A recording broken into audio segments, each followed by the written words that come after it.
Matthew chapter 8. When Jesus came down from the mountainside, large crowds followed him. A man with leprosy came and knelt before Jesus and said, "Lord, if you are willing, you can make me clean." Jesus reached out his hand and said, "I am willing, be clean." Immediately he was cleansed of his leprosy. Then Jesus said to him, "See that you do not tell anyone, but go, show yourself to the priest and offer the gift Moses commanded as a testimony to them." When Jesus had entered Capernaum, a centurion came to him asking for help. He said, "Lord, my servant lies at home paralyzed, suffering terribly." Jesus said to him, "Shall I come and heal him?" The centurion replied, "Lord, I do not deserve to have you come under my roof, but just say the word, and my servant will be healed.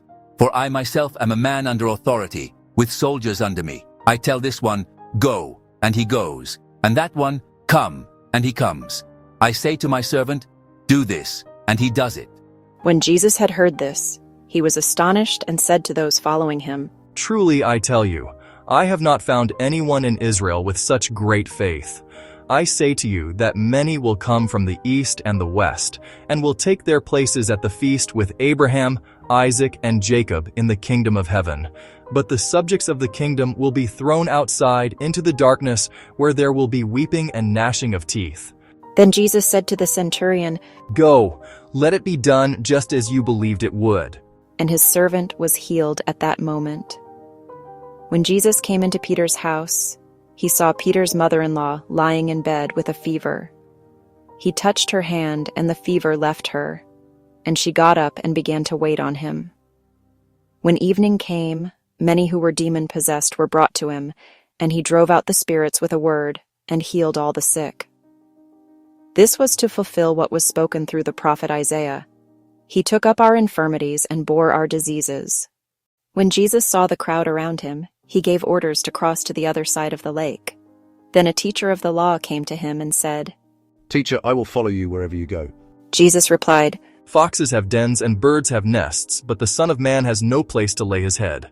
Another disciple said to him, "Lord, first let me go and bury my father." But Jesus told him, "Follow me, and let the dead bury their own dead."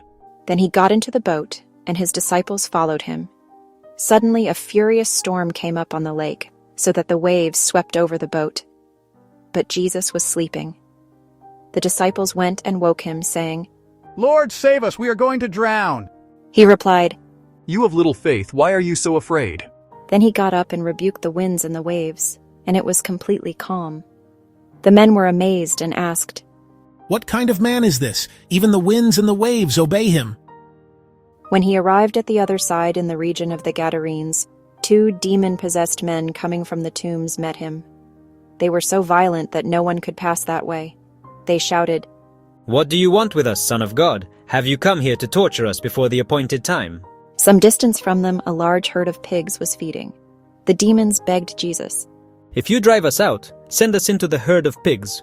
Jesus said to them, "Go." So they came out and went into the pigs, and the whole herd rushed down the steep bank into the lake and died in the water. Those tending the pigs ran off, went into the town, and reported all this, including what had happened to the demon-possessed men.